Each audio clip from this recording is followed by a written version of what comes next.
सोमवार का दिन शंकर भगवान को समर्पित होता है। आज के दिन भक्त भोलेनाथ को प्रसन्न करने के लिए विशेष पूजा अर्चना करते हैं। कुछ लोग आज के दिन व्रत भी रखते हैं ताकि शिव की विशेष कृपा प्राप्त की जा सके। बाबा भोलेनाथ के आशीर्वाद के लिए आप भी सोमवार का व्रत कर रहे हैं तो शिव व्रत कथा को पढ़कर या सुनकर इस उपवास को पूरा करें। आइए जानते हैं सोमवार व्रत की विधि। नारद पुराण के अनुसार सोमवार व्रत में व्यक्ति को प्रातः स्नान करके शिव जी को जल और बेल पत्र चढ़ाना चाहिए तथा शिव गौरी की पूजा करनी चाहिए। शिव पूजन के बाद सोमवार व्रत कथा सुननी चाहिए। इसके बाद केवल एक समय ही भोजन करना चाहिए। साधारण रूप से सोमवार का व्रत दिन के तीसरे तक होता है, मतलब शाम तक रखा जाता है। सोमवार व्रत 3 प्रकार का होता है: प्रति सोमवार व्रत, सौम्य प्रदोष व्रत और 16 सोमवार का व्रत। इन सभी व्रतों के लिए एक ही विधि होती है। अब आइए सुनते हैं सोमवार की व्रत कथा। एक समय की बात है, किसी नगर में एक साहूकार रहता था। उसके घर में धन की कोई कमी नहीं थी, लेकिन उसकी कोई संतान नहीं थी। इस कारण वह बहुत दुखी था।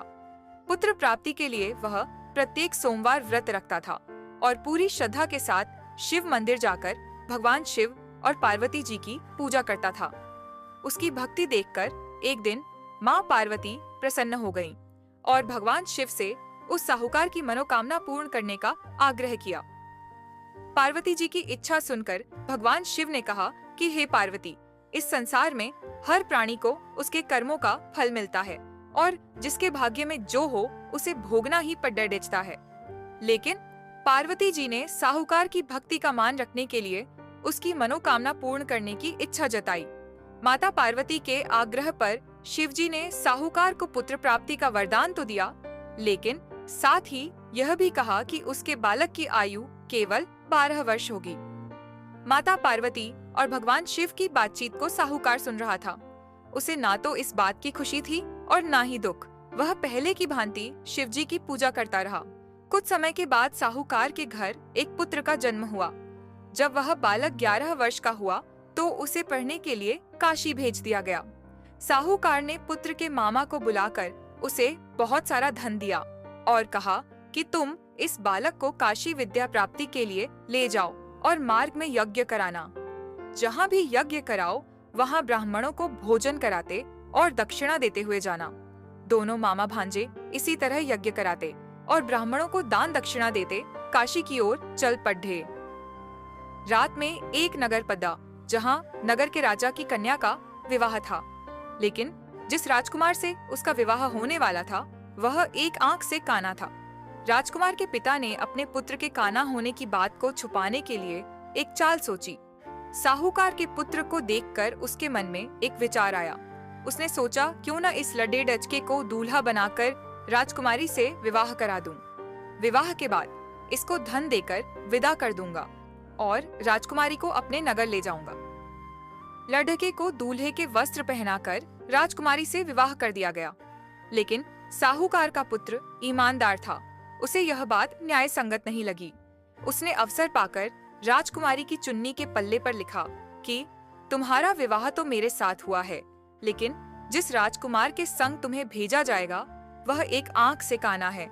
मैं तो काशी पढ़ने जा रहा हूँ। जब राजकुमारी ने चुन्नी पर लिखी बातें पढ़ी तो उसने अपने माता पिता को यह बात बताई। राजा ने अपनी पुत्री को विदा नहीं किया, जिससे बारात वापस चली गई। दूसरी ओर साहूकार का लड़गेच्छा और उसका मामा काशी पहुँचे और वहां जाकर उन्होंने यज्ञ किया। जिस दिन लड़के की आयु 12 साल की हुई उसी दिन यज्ञ रखा गया। लड़के ने अपने मामा से कहा कि मेरी तबीयत कुछ ठीक नहीं है। मामा ने कहा कि तुम अंदर जाकर सो जाओ। शिवजी के वरदानुसार कुछ ही देर में उस बालक के प्राण निकल गए। मृत भांजे को देख उसके मामा ने विलाप शुरू किया।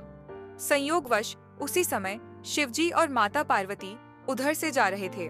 पार्वती ने भगवान से कहा, स्वामी, मुझे इसके रोने के स्वर सहन नहीं हो रहा। आप इस व्यक्ति के कष्ट को अवश्य दूर करें। जब शिवजी मृत बालक के समीप गए तो वह बोले कि यह उसी साहूकार का पुत्र है जिसे मैंने 12 वर्ष की आयु का वरदान दिया। अब इसकी आयु पूरी हो चुकी है। लेकिन मातृ भाव से विभोर माता पार्वती ने कहा कि हे महादेव, आप इस बालक को और आयु देने की कृपा करें। अन्यथा इसके वियोग में इसके माता पिता भी तड़प कर मर जाएंगे। माता पार्वती के आग्रह पर भगवान शिव ने उस लड्डेहचके को जीवित होने का वरदान दिया। शिव जी की कृपा से वह लड्डेहचका जीवित हो गया। शिक्षा समाप्त करके लड़का मामा के साथ अपने नगर की ओर चल दिया। दोनों चलते हुए उसी नगर में पहुंचे जहां उसका विवाह हुआ था। उस नगर में भी उन्होंने यज्ञ का आयोजन किया। उस लड़डटके के ससुर ने उसे पहचान लिया और महल में ले जाकर उसकी खातिरदारी की और अपनी पुत्री को विदा किया। इधर साहूकार और उसकी पत्नी भूखे प्यासे रहकर बेटे की प्रतीक्षा कर रहे थे। उन्होंने प्रण कर रखा था कि यदि उन्हें अपने बेटे की मृत्यु का समाचार मिला तो वह भी प्राण त्याग देंगे, परंतु अपने बेटे के जीवित होने का समाचार पाकर वह बेहद प्रसन्न हुए।